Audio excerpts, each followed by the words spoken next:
También salir a hacer las compras, nos pasa todo, Irina ni hablar. Que uno va a comprar al supermercado o al almacén de barrio, no tenés noción ya de los precios. No solo no tenés noción de los precios, sino que hay que prestarle mucha atención a esto de que estás mostrando de cuánto te cobran por kilo o por cuando maximizás la unidad, porque están haciendo un movimiento muy grande de aumentar el precio de los productos en envase más chicos. Claro. Y de crear esto de producto en base a queso rallado, producto en base a productos lácteos, que no son ni queso rallado ni es producto lácteo, y cuando vos ves el precio, igualan a los de la misma, o la de calidad superior. Bien, bueno, y mire lo que ha hecho la BBC, una crítica durísima sobre la actual situación argentina que ha repercutido a nivel mundial, ¿no? ¿Cómo nos ven afuera para este gobierno? Pobreza en Argentina, ¿por qué cada vez es más difícil sobrevivir en el país sudamericano? Las estadísticas oficiales del 2018 que acaba de revelar el gobierno muestran la magnitud del problema. El 32% de los argentinos es pobre, un aumento del 6,3% con respecto al año anterior. Son 2,5 millones de argentinos que cayeron debajo de la línea de pobreza en un solo año. De esos, unos 800.000 viven en la indigencia. El motivo por el cual a muchos no les alcanzaron sus ingresos para vivir en el 2018 fue la vertiginosa inflación del 47%, la más alta en casi 3 décadas, que arrasó con los salarios. Comentario de la BBC este fin de semana, cómo nos ven en el mundo. Y el dólar hoy, y ya venimos con el tema Fariña exclusivo, los mails del caso Fariña, el dólar hoy, cómo cerró, sigue alto. No lo pueden dominar, no lo pueden tranquilizar, pese a los esfuerzos del Banco Central. 44,84, muy cerca de los 45. Y el riesgo país superó hoy los 800 puntos, marcando la desconfianza de los mercados internacionales en la Argentina. Cerró en, Fernando... 808 puntos cerró, llegó en algún momento a estar 819 puntos, todo ahí, muy cerquita del récord del gobierno de Macri, ¿eh? Sí, ahí está. 809 puntos para el riesgo país, marcando la desconfianza de los mercados internacionales en la Argentina, marcando un momento realmente muy duro, durísimo para la economía argentina en recesión. Muy bien, una línea y ya venimos con Juan, nos metemos en el D'Alessio Gay. Irina, ¿qué pasó hoy con el fiscal Vidone en Dolores? Buenas noches. Hola, muy buenas noches. El fiscal Vidone estuvo declarando hoy en Dolores intentando hacer un acuerdo como arrepentido. No terminó su declaración, hay un cuarto intermedio hasta el miércoles que viene. Por ahora se conoce poco y nada acerca del contenido. El que tomó la declaración fue el fiscal Juan Pablo Curi, que como sabemos hasta ahora se viene oponiendo a los acuerdos de arrepentimiento. Ahora la pregunta crucial acá es si le alcanza lo que está declarando Vidone o no. Después, si querés, recordamos de qué se lo acusa a Vidone, porque está bastante comprometido en este tema y por eso se ofrece justamente como imputado colaborador. ¿Y eso cuándo se va a definir? El miércoles supuestamente va a terminar esta declaración. Una vez que termine, el fiscal va a evaluar si acepta un acuerdo como arrepentido. Si le acepta esta posibilidad, después la tiene que homologar el juez Alejo Ramos Padilla. Viene muy criticado por todos los sectores el fiscal Curi, ¿no? Porque se lo está poniendo como un fiscal que pone obstáculos todo el tiempo. Y una línea también, después profundizamos sobre esta decisión hoy de la Cámara Federal, que ratificó el procesamiento por falso testimonio, por mentir del perito Cohen, el perito puesto por Bonadío. Muy importante este fallo que define la Cámara Federal, que firman Martín Irursun y Leopoldo Bruglia, porque lo que hace es confirmar la investigación que llevó adelante la fiscal Paloma Ochoa, que determinó que el perito David Cohen, que fue el primer perito que tuvo una mirada distinta en la causa de gas natural licuado y que fue la única que tomó en cuenta Bonadío al momento de mandar a detener a Roberto Barata y a Julio De Vido. Bueno, la conclusión es que la Cámara confirma que su dictamen era una truchada, así como te lo estoy diciendo, que era todo trucho, que estaba copiado en partes y que además citaba incluso organismos europeos inexistentes. Muy importante esta sentencia porque además da pie a nuevas medidas. Hay una novedad en esta causa a partir del fallo de la Cámara.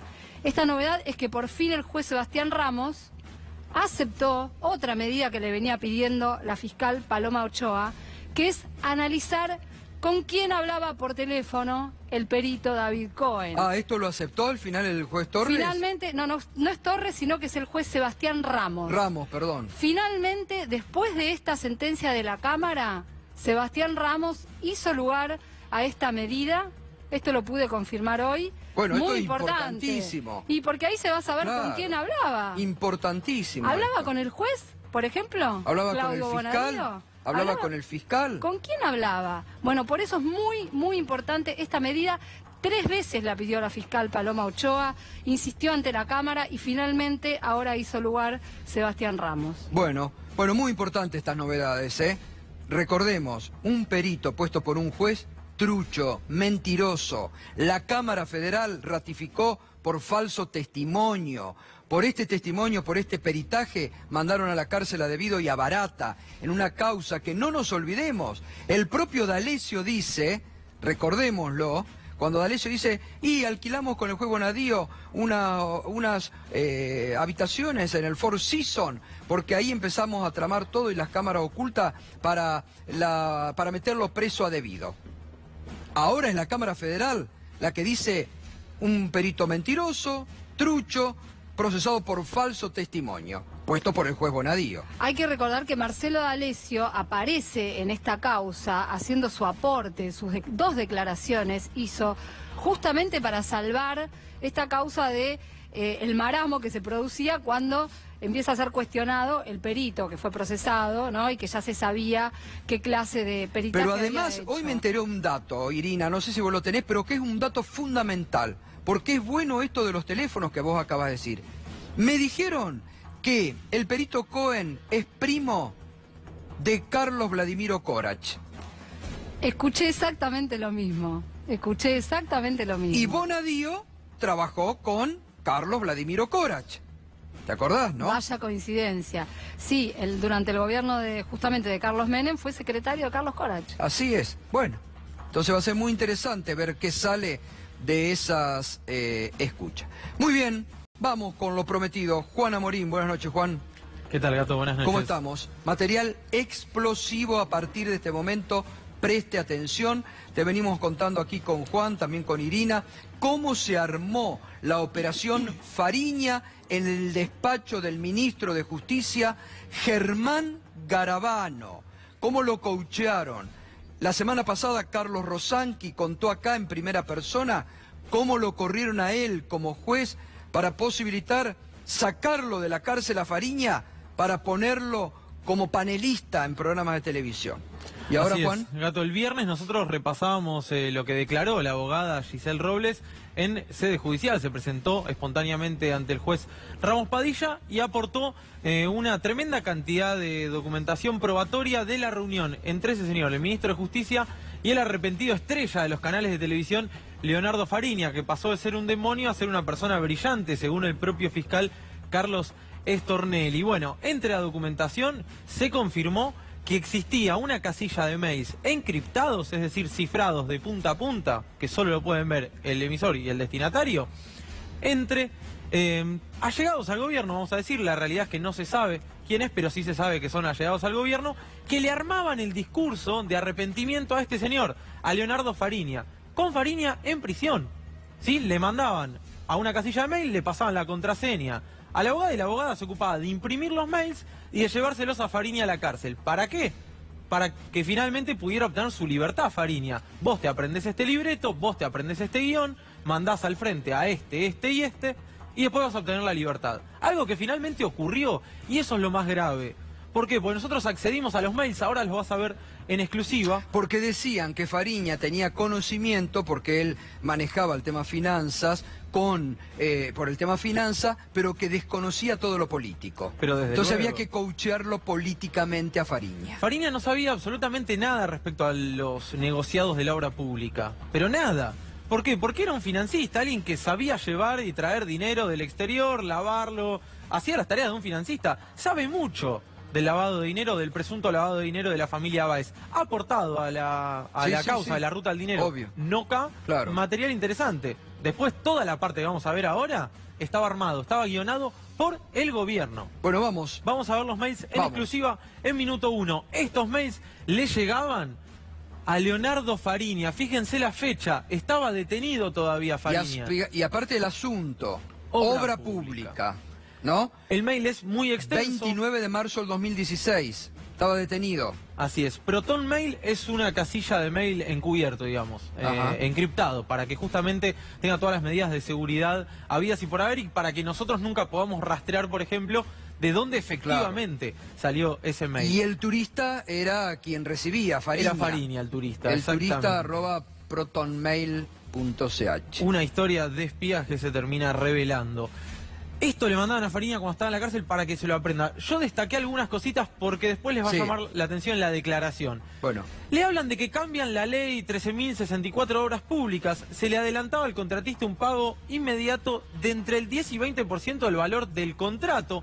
Ese monto era lo que se debía abonarse en concepto de retorno, es decir, de coima por la adjudicación de la obra. Insisto, este mail le llegó a Fariña cuando él estaba en prisión. ¿Qué hizo Fariña? desde una oficina del gobierno, digamos, vamos a aclarar, desde una oficina del gobierno, que es lo que se va a investigar ahora, porque esto ya está en sede judicial, le llegaba a Fariña. Vamos a seguir adelante. Vamos a ver qué declaró Fariña después en sede judicial. Vos me dirás, Gato, no, hizo un bollito y lo tiró al tacho. Seguimos viendo, esto es parte del mail. Como las firmas para justificar el egreso de tamañas cifras debían emitir montañas de facturas truchas, usualmente se utilizaba a Echegaray, que no había aparecido hasta ahí en la causa de Echegaray. ¿Cuándo aparece? Cuando estos agentes del gobierno, de inteligencia, no lo sabemos, le envían esto a Fariña. Puesto que de no hacerlo, y acá hay un error de redacción, el titular de la FIP de un pago, donde lo habían dejado afuera, mandaba a un ejército de inspectores a allanar al contratista emisor de esas facturas. Y seguimos viendo, insisto, el mail en exclusiva que le llegaba a Fariña en la cárcel. Quienes, fíjate lo que dice además, quienes de no llegar a un arreglo debían enfrentar causa en lo penal tributario. Siguen las menciones. Los secretarios Jaime, Schiavi y Barata eran los encargados de cobrarle a las empresas y llevarle directamente el dinero a Kirchner. Esto es por vía fundamental, porque acá ya es la letra que le mandan a Fariña. Vos tenés que decir, los secretarios Jaime, Schiavi y Barata eran los encargados de cobrarle a las empresas y llevarle el dinero directamente a Kirchner o vía debido. Porque esto reiteramos, vamos a dejar claro, eran los mails que le mandaban a Fariña para coachearlo, desde una oficina del gobierno. Así se liberó a Fariña. Estaba Claro. preso Fariña, ¿eh? Y nadie se preguntó por qué de buenas a primeras dejó de estarlo. Digo, si supuestamente era un corrupto, un lavador de dinero, etcétera, etcétera. Bueno, por esto. Seguimos adelante y vamos a ver la declaración de Leonardo Fariña en sede judicial después. Vamos a compararlo. Este mail con lo que declaró Fariña ante Sebastián Casanelo. Es increíble. Gato, directamente... Ahí lo ponen. La ruta al dinero acá, Clarín Política, según Fariña, Echegaray pedía 5% de coima a los contratistas del Estado. No ¿Y es- acá que le habían puesto? No es nada, ¿eh? Ahora vas a ver la cantidad de similitudes que hay. Es increíble. Acá tenías que se le pedía entre el 10 y el 20% en el mail Sí. que le mandan a Fariña desde el gobierno. Acá lo tenés. Y ahí un está. anticipo financiero entre el 10 y 20%. Pero fíjate lo anterior, tras cambiar una ley, la ley 13.064 de Obras Públicas cambiaron. Tras cambiar una ley, el pago a los contratistas de un anticipo financiero disimulaba las coimas entre 10 y 20%. Reintegrados directamente a los funcionarios de planificación federal. Ahí lo tenías, a Ahí está. Barata, Schiavi, Devido y Jaime. Todas las coincidencias. Le mandan esto a Fariña y Fariña se acuerda de arrepentirse y de decirlo tal Lo cual. mismo. Seguimos adelante. Y no es nada esto, porque por lo menos acá cambió las palabras. Después ya directamente cita textualmente, pues se cansó, se ve. Acá tenés. Como para justificar el egreso de tamañas cifras, como para justificar el egreso de tamañas cifras. Increíble, Las cifras debían emitir, yo leo acá y voy a repetir ahí. Yo leo acá, como las firmas para justificar el egreso de tamañas cifras debían emitir montañas de facturas truchas, usualmente solicitaban al receptor de ese dinero protección frente a Echegaray, puesto que de no hacerlo, y enterado el titular de la FIP de un pago donde lo habían dejado afuera, mandaba a un ejército de inspectores a allanar al contratista, emisor de esa factura, quienes de no llegar a un arreglo debían enfrentar causas en lo penal tributario. Ahí estamos, como para justificar el egreso de tamañas cifras, las firmas debían emitir montañas de facturas truchas. Usualmente solicitaban al receptor de ese dinero protección frente a Echegaray, puesto que de no hacerlo y enterado el titular de la FIP de un pago, y que lo habían dejado fuera del negocio, mandaba a un ejército de inspectores a allanar al contratista emisor de esas facturas, quienes de no llegar a un arreglo debían enfrentar causas en lo penal tributario. Alcoyana. Yo soy muy joven, no me acuerdo del programa, ¡Eco! pero... ¿Viste cuando jugamos? ¡Eco! Alcoyana. Increíble realmente. Bueno, sigamos. Seguimos adelante. Esto reiteramos porque muchos no van a poder creer. Esto era lo que le mandaban a Leonardo Fariña cuando estaba preso y lo iban coachando de lo que tenía que decir. Y eso lo que mandaba Juan era lo que decía después en sede judicial. Y lo mismo. Lo podemos hacer tal cual, ¿eh? Acá, mirá, en el mail que le mandan desde el gobierno, el expresidente de la Cámara Argentina de la Construcción, Carlos Enrique Wagner, titular de Suco y Zafuco, antiguo empleador del arquitecto De Vido en las obras del sur argentino, era el encargado de la recolección y cobranza entre las distintas empresas asociadas a esa entidad beneficiadas con esas obras, fundamentalmente con la Dirección Nacional de Vialidad. ¿Qué dice usted? Ahí está el mail de inteligencia, acá tenés la declaración de Fariña. El expresidente de la Cámara Argentina de la Construcción, Carlos Wagner, titular de Suco y Zafuco, ni una coma le cambió, es increíble. Antiguo empleador del arquitecto De Vido en las obras del sur argentino, era el encargado de la recolección y cobranza entre las distintas empresas asociadas a esa entidad beneficiadas con esas obras. Fundamentalmente, hasta el conector se afanó, fundamentalmente con la Dirección Nacional de Vialidad, sostuvo Fariña. Muy bien, impecable. Bueno, tiene buena memoria, ¿eh? Esto es como cuando vas a rendir un examen y te aprendés de memoria el libreto y repetís como lorito. Tiene buena memoria. Es increíble, Gato. ¿Eh? Copy-paste. Le pasó el mail directamente, ¿no? Ni siquiera lo memorizó, Fariña le pasó el mail. Y no lo hizo solo en su declaración, sino que también lo hizo en el programa de Luis Majul, en La Cornisa. Fue a declarar, Fariña se refirió a esto y fíjate cómo repite tal cual lo que le mandó el gobierno en el mail. Fariña ni bien salió de prisión, fue a la televisión y repitió tal cual la letra que le había bajado el gobierno. Ante la adjudicación de la obra había un fondo que se daba, se permitía el acopio de materiales para congelar el precio en el tiempo. Y eso se lo pagaba. Claro. ¿Qué pasó? Cambió acá. Sacaron ese concepto, pusieron el nuevo inciso y dijeron no, el 20% de la obra se adelanta contra la adjudicación. ¿Te la adjudicaban? Claro, el 20% de la obra. Vos te lo adjudicabas 1000 palos, 200 los tenías de entrada para empezar a hacer la obra. ¿Y qué pasaba con esos 200 palos? Esa era la coima. Entonces, ¿qué pasa? De 190 lo destinaban para pagar los retornos y con el 10 empezaban a hacer el obrador. A medida que iban acumulando otras obras, había más retornos y se empezaban a dar marcha a las obras.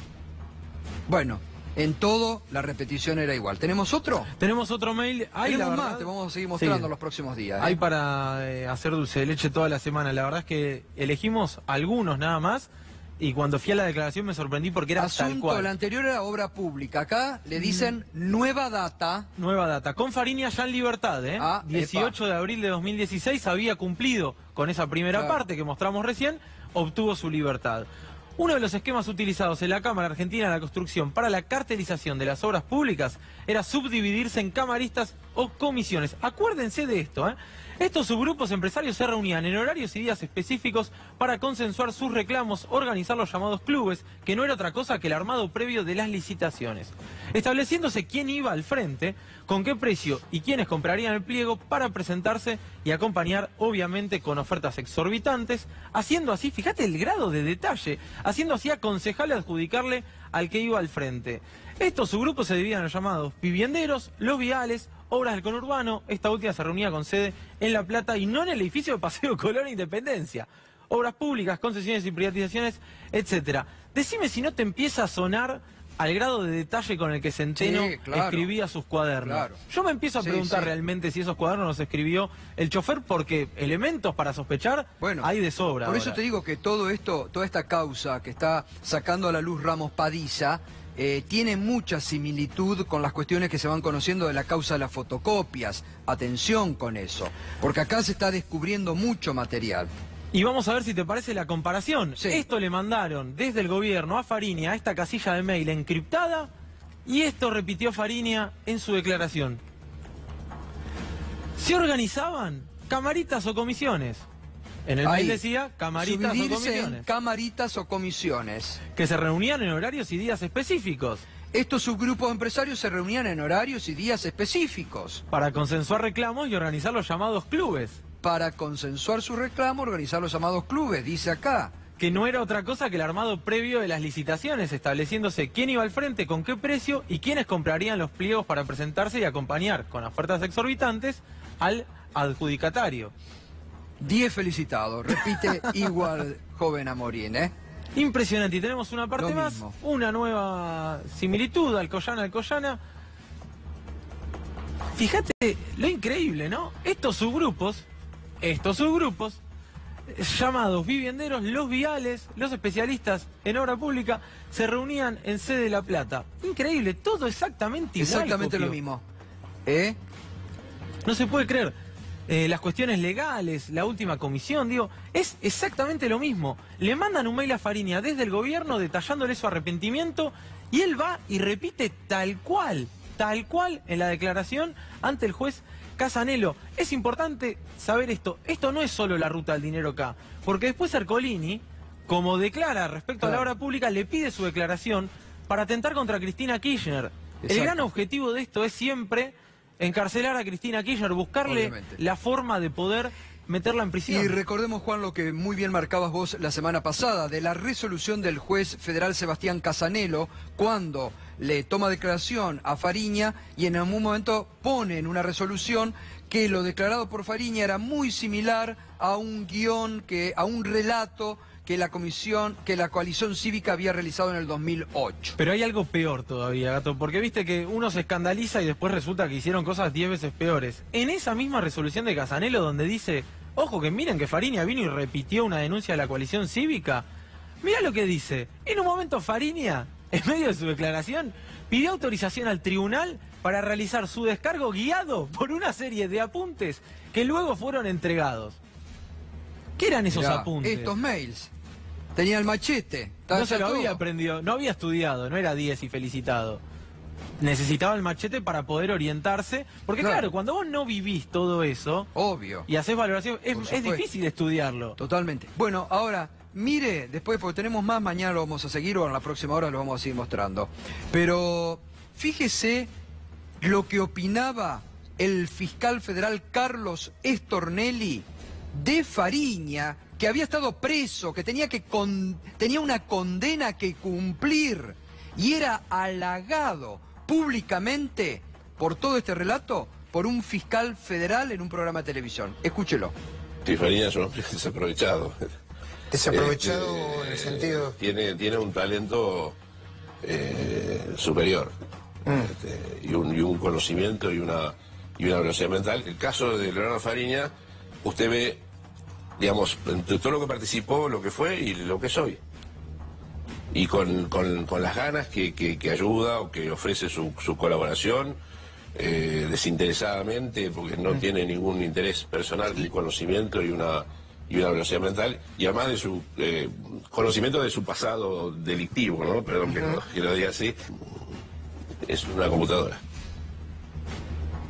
Es una computadora, decía, está desaprovechado, decía el fiscal federal Carlos Stornelli. No hay que olvidarse, porque la semana pasada lo explicó acá el doctor Carlos Rosenkrantz, que Fariña tenía que cumplir una condena, que lo sacan a Rosansky,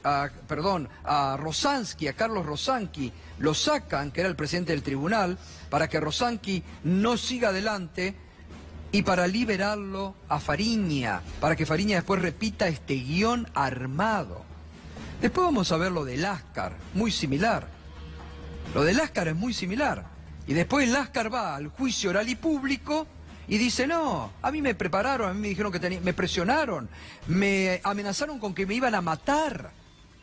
Por eso ahora muchos tribunales federales están rechazando ir a juicios orales, porque saben que muchas causas se les van a caer, van a pasar vergüenza por estos armados que ahora están saliendo a la luz. Pocas veces, Irina, yo no sé, vos hace muchos años como yo que estamos en esto, pocas veces he visto este entramado de armados, ¿no?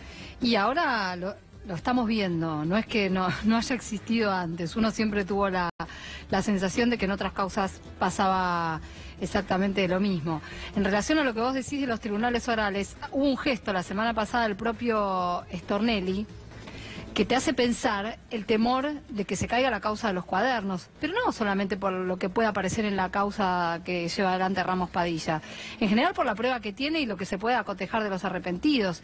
Stornelli pidió que se designen ya a los fiscales de tribunal oral, o sea, fiscales que le vayan a sostener la imputación que él tiene prevista ya, ¿no? Me pareció una forma de anticiparse a esta situación, a ver si pueden de alguna manera sostener la acusación a futuro y que no se caiga el juicio. Hay mucho cuestionamiento sobre eso, porque hay muchos fiscales, incluso en Comodoro Pi, que están resistiendo diciendo que eso es ilegal lo que ha hecho Stornelli. Es que no se puede designar un fiscal de juicio hasta que no se eleva la causa, no está designado al tribunal oral, o sea, es nunca visto. Exacto. Cuando lo mencionamos esto, de hecho, la semana pasada acá por primera vez, me empezaron a escribir varios fiscales y me decían, eso no se puede hacer, ¿no? Nunca se vio. Claro. Bien, bueno, está esta noche con nosotros el doctor Rodrigo González, porque su nombre aparecía mucho cuando nosotros estábamos hablando de los chats del D'Alessio Gay, de los chats entre Marcelo Sebastián D'Alessio con Pedro Echeves. Bueno, como aquí nos gusta siempre dar también la otra parte. ¿Cómo le va, doctor? Buenas noches. ¿Cómo le va? ¿Por qué lo nombra tanto D'Alessio a usted? Usted formó parte, usted tuvo que ir a declarar incluso a Dolores como imputado. Sí. Sí, no, y bueno, en realidad lo que veo a partir de la existencia de este expediente, que no lo había visto antes claramente, es que era una persona que de ser cliente y derivar determinados casos, como es normal en la profesión nuestra, no muchos tampoco, pero habrá derivado 5 o 6 casos que lo pusimos en conocimiento del juzgado. Bueno, cuando empecé a escuchar las declaraciones con Echeves, me pasó lo que le puede pasar a cualquiera en esta profesión, que es una persona que decía que tenía vinculación con mi estudio justamente para, de alguna manera, sacar crédito por determinadas causas públicas que lleva el estudio. Esto fue lo que inició toda esta circunstancia de D'Alessio, mi estudio. ¿Usted lo conocía a él? Él era cliente mío. Él era cliente. Él tenía su estudio en Ahora, Camino. cuente eso, por favor, que usted me contó la semana pasada en la radio. Que en el estudio que él tenía colgado un título de abogado. Él tenía un estudio jurídico en Canning, en Las Toscas. Un estudio jurídico, como cualquier estudio jurídico, con título de abogado, con secretaria, con personal de seguridad. ¿Y tenía colgado el título de abogado? Tenía colgado un título de abogado. Sí, hoy nos damos cuenta todos que no lo podría haber tenido jamás. Yo la primera vez que me reúno con él es porque él insiste, porque nosotros como estudio habíamos llevado adelante una causa mucho tiempo, en el cual, habíamos estado enfrentados incluso con Carrió en esa causa, que es la de Unicenter. Y él, con su estudio, comienza a representar a Marcelo Mayo, claro, en la causa de Unicenter. Claro, nosotros llevábamos 10 años de ventaja en esa causa, y él insiste en encontrarse con nosotros, y ahí lo conozco, mediados del 2016, julio del 2016. Y justamente a Marcelo Mayo él lo hace entregar. Exactamente. Con Patricia Bullrich, presente. Bueno, eso es otra cuestión, porque yo creo que también se lo comenté. Yo, en la misma causa, nosotros ponemos a derecho a una persona, Ovejero Olmedo, que nos pide estar a derecho y lo llevamos hasta el juzgado. Claro. Lo pongo a derecho en el juzgado de la doctora Arroyo Salgado. Yo no puedo poner a derecho a una persona con Patricia Bullrich. Por 2 cuestiones. Primero, porque no creo que corresponda. Y segundo, porque no tengo el teléfono. Es así de claro. Y D'Alessio se lo entrega a Patricia Bullrich. Sí, está en la filmación. Claro, están las filmaciones que hemos visto. Sí, indiscutible. A fin de año él tiene un problema y con buen criterio, nos dijo que no quería que la defensa le ejerza su propio estudio y contrata el estudio. Y ahí empieza una relación en donde abogado-cliente, nosotros como estudio jurídico penal, siempre digo lo mismo, estamos en una zona, nadamos entre tiburones, como le dije al juez, pero bueno, era una persona con un apellido de historia jurídica como D'Alessio, una persona bien educada, bueno, la realidad es que... Tenía chapa, tiene apellido. Sí, y además era una persona que generaba mucha empatía. Yo al día de hoy creo que él no sentía empatía, no podía sentir empatía por alguien, pero generaba empatía en un montón de personas, las pruebas están a la vista. Bueno, y la verdad es que después tuvo otra causa, también lo defendimos, y cuando llegó esta causa fue un golpe durísimo, porque realmente poder ver lo que él decía de todos nosotros fue realmente impactante.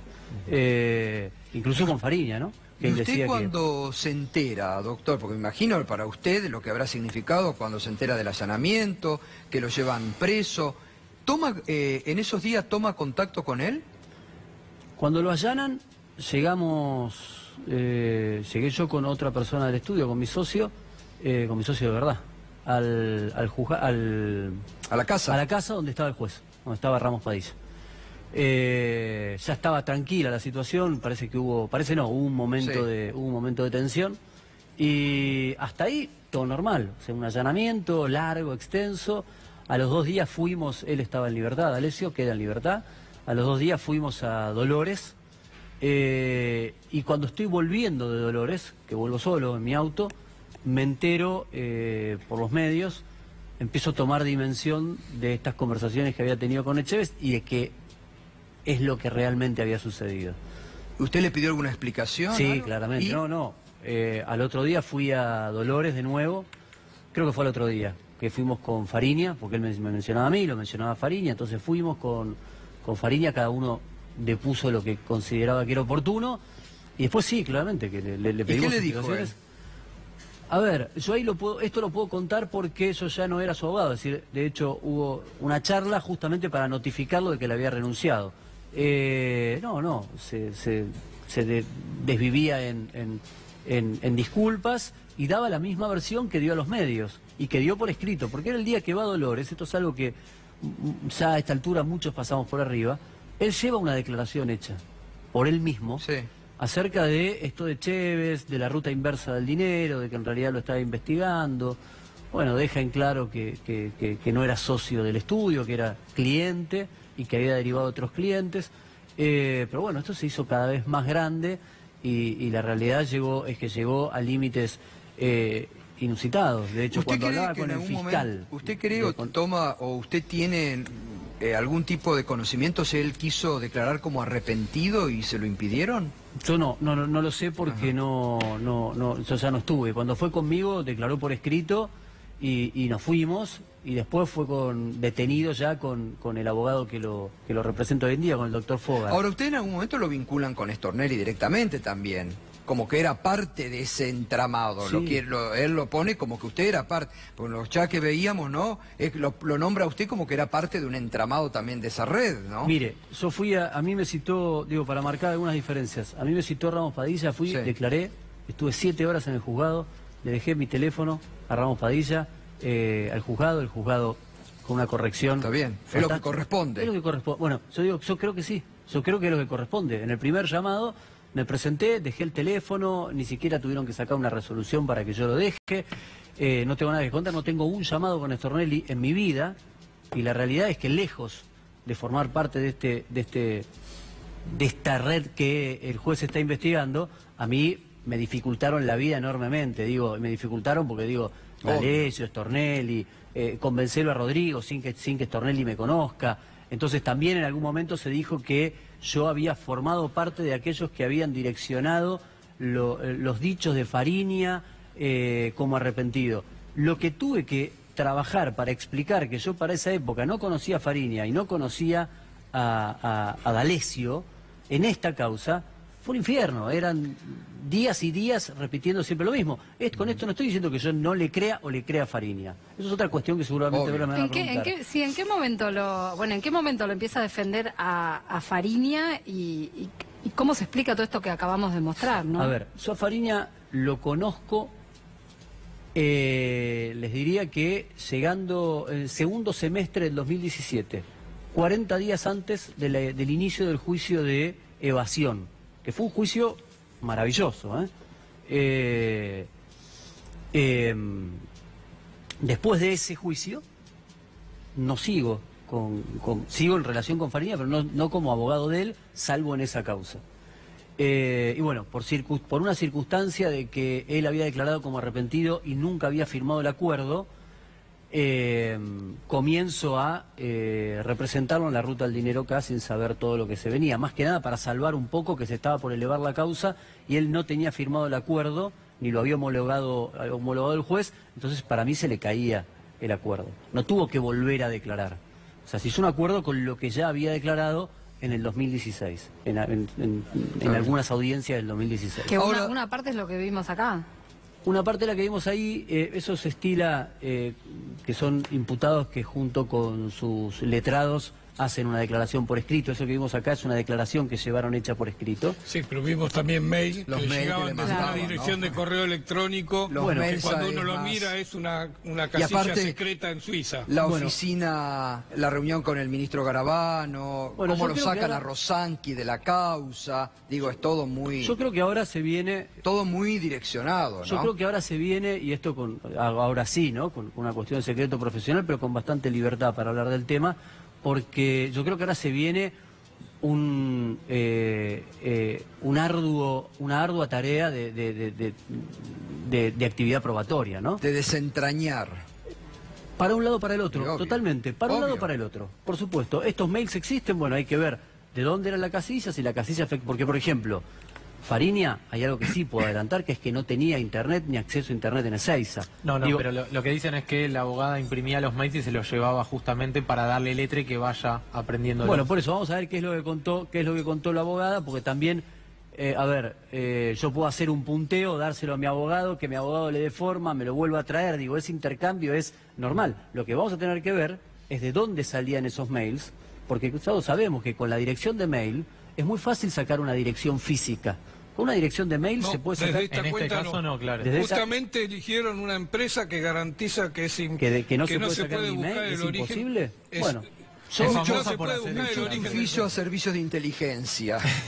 Mucho tufillo a servicios de inteligencia. Veremos qué es lo que pasa. Lo que pasa es que, bueno, lo que sí hizo Fariña fue que apenas empezó a circular esta versión, pidió que se amplíe su declaración indagatoria en el juicio oral que se está llevando a cabo por la ruta del dinero acá. Digo, va a ser muy interesante. Por supuesto, escucharlo. ya el Ascar dijo en juicio oral que todo lo que había dicho ante las cámaras y todo, se lo habían hecho decir. Sí, ¿no? Federico, que vaya a ser que Fariña por ahí no salga diciendo la verdad. Porque también Fariña se acuerda cuando dijo que querían ficción, yo les di ficción. Lo dijo, ¿qué Fariña se le cree? Al que hizo ficción, al que iba de panelista a todos los programas de televisión, realmente uno no sabe a qué Fariña creer. También, como ustedes dicen esto, yo les digo otra cosa. También en el juicio se vienen probando un montón de dichos de Fariña, ¿no? Que mencionó en su indagatoria. Porque al fin y al cabo, mire, si Fariña... Claro, pero por ejemplo, fíjese, cuando él hacía alusión a la expresidenta, el juez la sacó, la Cámara de Casación le dictó la falta de mérito, ahí había como un armado político, porque justamente decía, él sabía mucho de la parte financiera, de lo político desconocía y lo coacharon en lo político. Igual él dijo que él ya cuando, de la expresidenta, él incluso habla, no habla demasiado, habla poco en su declaración indagatoria acerca de las relaciones con la expresidenta, nunca se metió demasiado con ese tema. Pero bueno, digo, para no meterme yo y no violar en nada el secreto profesional, vamos a escucharlo, creo que él tiene una explicación para dar, estamos todos muy ansiosos, esperemos que sea este miércoles. ¿Este miércoles va a hablar él? Esperemos que sí, el tribunal es el que tiene que poner la fecha. Gracias, doctor, como siempre, muy amable. Gracias, favor. muy amable. Pedro Briguer. Buenas noches, Gustavo. Buenas noches. Causas, Poder Judicial, esto me hace acordar a Brasil, obviamente, porque ayer se cumplió un año de la detención de Lula da Silva. Y digo Poder Judicial, acá siempre debatíamos con Darío Villarroel, esto no se trata de justicia, sino que se trata del Poder Judicial. Y Lula da Silva tal vez confió en el Poder Judicial y pensó que efectivamente iba a quedar en libertad, iba a poder presentarse como candidato a la presidencia. Se equivocó. Y esto remite a una pregunta mucho más profunda, ¿no? ¿Cuál es el lugar del Poder Judicial en una sociedad?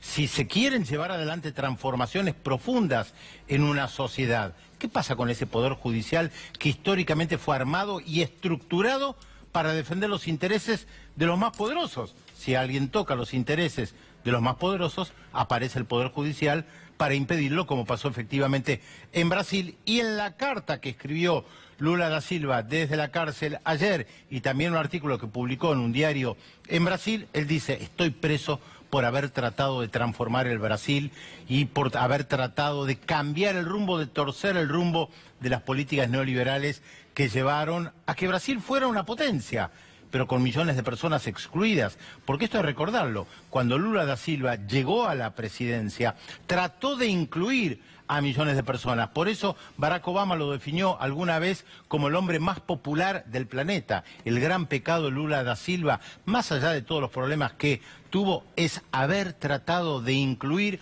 a millones de personas excluidas. Pero ahora gobierna Jair Bolsonaro, eso es parte de la historia, no que esté preso, pero sí lo que trató de hacer Lula da Silva en su momento. Y hoy el presidente de Brasil es Jair Bolsonaro, que destituyó a su ministro de Educación después de apenas 3 meses y puso a un hombre extremadamente conservador, así se dice, Abraham Weintraub, al frente de un ministerio tan importante como el de Educación, de alguien que no tiene experiencia en educación, pero que también es un CEO, como acá, como en no tantos otros lugares. Sabe mucho de negocios, pero de educación sabe poco. Bien, gracias Pedro.